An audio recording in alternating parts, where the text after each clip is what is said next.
আমার কাছে মনে হয় আমার মা থেকে বাবাকে বেশি ভালোবাসি।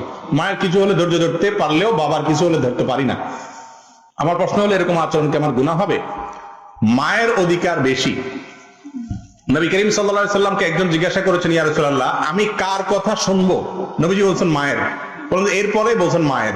বলছেন এরপরে? বলছেন মায়ের। বলেন এরপরে? বলছেন এবার বাপের। ডক্টর জাকির নায়েক খুব সুন্দর বলে এই জন্য, বলে যে আল্লাহ রাসূল সাল্লাল্লাহু আলাইহি সাল্লাম 3 বার মায়ের কথা বলছেন, তার মানে gold medal, bronze medal, silver medal, তিনটা মায়ের। বাপের একটা সান্ত্বনা মেডেল দিছে। বুঝতে পারছেন?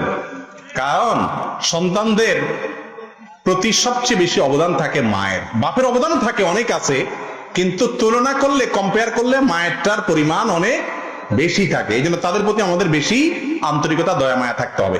সৃষ্টিগতভাবে কারোর প্রতি আপনার দুর্বলতা চলে আসে, এর কারণে আপনি গুনাহগার হবেন না ইনশাআল্লাহ বিসমিল্লাহ।